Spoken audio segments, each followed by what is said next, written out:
My name is Jason, and I used to believe that love could survive anything, even pride. My wife, Melissa, and I had been together for almost 10 years. We met when I was a struggling freelance designer and she was working her way through business school. Back then, we didn't have much: small apartment, second-hand furniture, late-night ramen dinners, but we had each other. We used to laugh about how one day, when she made it big, I'd finally get to work on my dream projects without worrying about bills. I never imagined that the day she made it big would also be the day she decided I wasn't enough for her anymore. It started about a year ago when she got promoted to vice president of operations at a big tech company. I was proud of her, truly. I even threw her a surprise dinner to celebrate.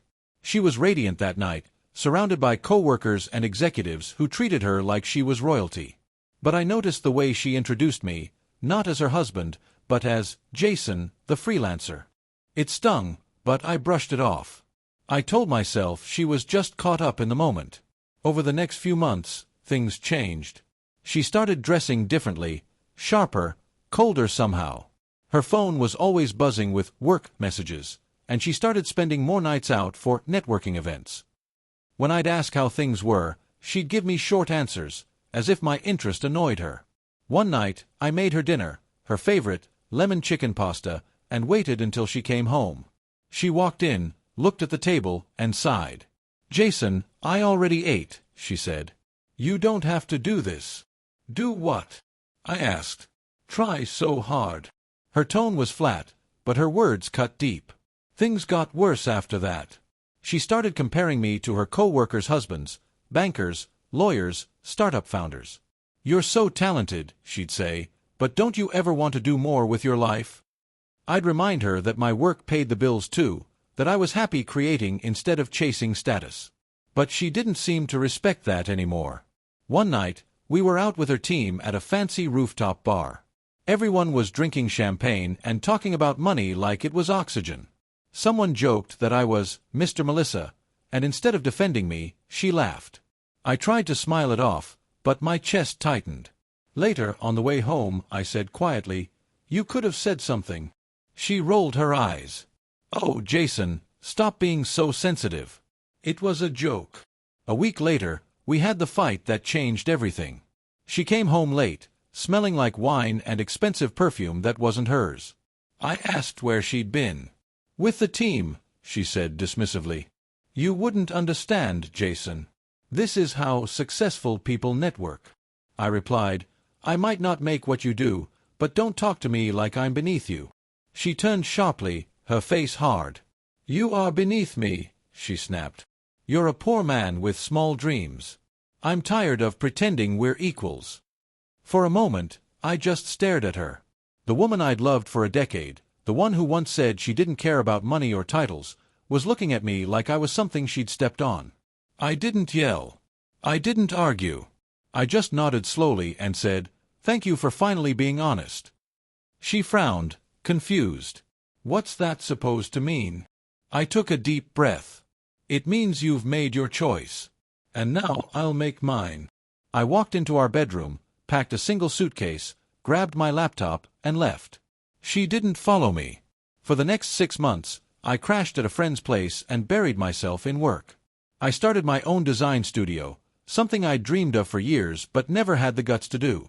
I worked day and night, building a portfolio, taking risks, and pushing myself harder than I ever had.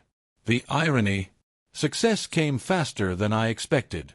A few of my old clients referred me to bigger ones, and within a year, I had a full team, an office downtown, and contracts with companies that had once rejected me. I didn't do it to prove her wrong, not at first. I did it to prove to myself that I wasn't the man she said I was. Then, one afternoon, while reviewing designs in my new office, my receptionist buzzed in. "Jason, there's someone here to see you." I looked up, and there she was. Melissa. She looked different, tired, thinner, and unsure of herself. "Hi," she said softly. "You look good." I leaned back in my chair. "Thanks. What brings you here?"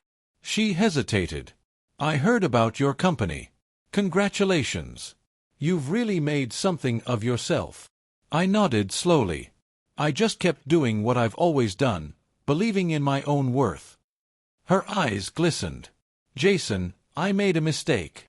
I didn't say anything," she continued. "The promotion, the people, I let it all get to my head. I thought money made me better, but it just made me lonely. I lost the only person who ever believed in me." I looked at her for a long time before speaking. "You didn't lose me because of money, Melissa.